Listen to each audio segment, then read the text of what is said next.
Hello दोस्तों, क्या आप जानते हैं कि नालंदा विश्वविद्यालय को इतिहास की सबसे महान विश्वविद्यालय क्यों कहा जाता है?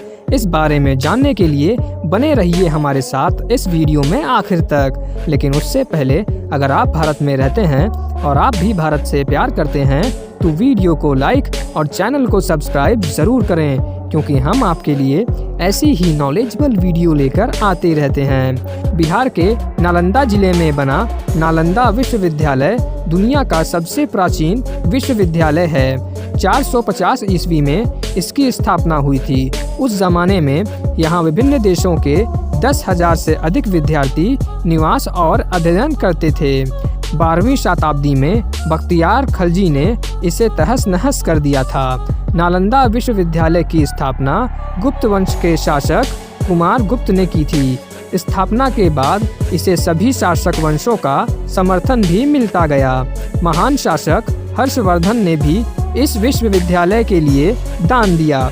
इस विश्वविद्यालय को विदेशी शासकों की भी सहायता मिली। नालंदा विश्वविद्यालय के मठों का निर्माण प्राचीन कुषाण वास्तुशैली से हुआ था। यह किसी आंगन के चारों ओर लगे कक्षों की पंक्ति के समान दिखाई देते थे। सम्राट अशोक तथा हर्षवर्धन ने यहाँ सबसे ज्यादा मठों, विहार तथा मंदिरों का निर्माण करवाया। इस प्रकार यह 12वीं शताब्दी तक सफलतापूर्वक संचालित होता रहा, परंतु तुर्क आक्रमण में तबाह होने के बाद यह दोबारा स्थापित नहीं हो पाया। इस स्थान पर हुई खुदाई के बाद इसकी संरचनाओं का पता लगा। 14 हेक्टेयर क्षेत्र में इस विश्वविद्यालय के अवशेष मिले हैं। यहाँ की सभी इमारतों का निर्माण लाल पत्थर से किया गया है। आज भी हम इस विश्वविद्यालय की मुख्य 2 मंजिला इमारत देख सकते हैं। माना जाता है कि शायद यही शिक्षक अपने छात्रों को संबोधित किया करते थे। यहाँ एक प्रार्थना गृह आज भी सुरक्षित अवस्था में है। इसमें भगवान बुद्ध की प्रतिमा रखी हुई है, परंतु वह थोड़ी खंडित हो गई है। इसके अलावा भी यहाँ बहुत से मंदिर हैं। मंदिर नंबर 3 से इस पूरे क्षेत्र का विहंगम दृश्य दिखाई देता है। यह बुद्ध का मंदिर है, जिसमें कई छोटे बड़े स्तूप हैं तथा प्रत्येक में भगवान बुद्ध की मूर्ति स्थापित है।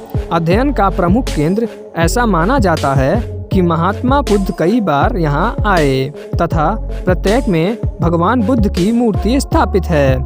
ऐसा माना जाता है कि महात्मा बुद्ध कई बार यहाँ आए। इसी वजह से 5वीं शताब्दी से लेकर 12वीं शताब्दी तक इसे बौद्ध शिक्षा के केंद्र के रूप में भी जाना जाता था। 7वीं शताब्दी में न्हेन भी यहाँ अध्ययन करने आया था। उसके कई लेखों में यहाँ की अध्ययन प्रणाली, अभ्यास और मठवासी जीवन की पवित्रता का उत्कर्षण वर्णन मिलता है। उसके कई लेखों में यहाँ की अध्ययन प्रणाली, अभ्यास और मठवासी जीवन की पवित्रता का उत्कर्ष वर्णन मिलता है। यह दुनिया का पहला आवासीय अंतर्राष्ट्रीय विश्वविद्यालय था। यहाँ दुनिया भर से आकर 10,000 छात्र अध्ययन किया करते थे और ये सब इसी विश्वविद्यालय में रहते भी थे। सोचिए, इतने सारे विद्यार्थियों को पढ़ाने के लिए यहाँ कितने शिक्षक होंगे। यहाँ 2,000 शिक्षक पढ़ाते थे। यहाँ आने वाले विद्यार्थियों में बौद्ध यतियों की संख्या ज्यादा थी। विश्वविद्यालय परिसर की विपरीत दिशा में एक छोटा सा पुरातत्वीय संग्रहालय बना हुआ है। यहाँ खुदाई से प्राप्त अवशेषों को रखा गया है। इसमें भगवान बुद्ध की विभिन्न प्रकार की मूर्तियों का अच्छा संग्रह है। साथ ही बुद्ध की टेराकोटा मूर्ति और प्रथम शताब्दी का 2 जार भी इस संग्रहालय में रखा हुआ है। इसके अलावा तांबे की प्लेट, पत्थर पर खुदा अभिलेख, सिक्के, बर्तन तथा 12वीं सदी के चावल के जले हुए दाने रखे हुए हैं। नव नालंदा महाविहार एक शिक्षण स्थान है। इसमें पाली साहित्य तथा बौद्ध धर्म की पढ़ाई एवं अनुसंधान होता है।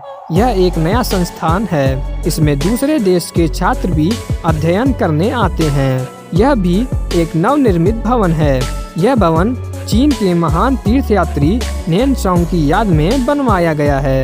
इसमें उनसे संबंधित चीजें तथा उनकी मूर्ति देखी जा सकती हैं। नालंदा विश्वविद्यालय के जलने के बाद उससे जुड़े अधिकांश दस्तावेज समाप्त हो गए थे। न्यानसॉन्ग ने यहाँ से पढ़ाई करते हुए तथा उसके बाद इसके बारे में जो कुछ लिखा उससे हमें इस महान स्थान के बारे में काफ़ी जानकारी मिल पाई।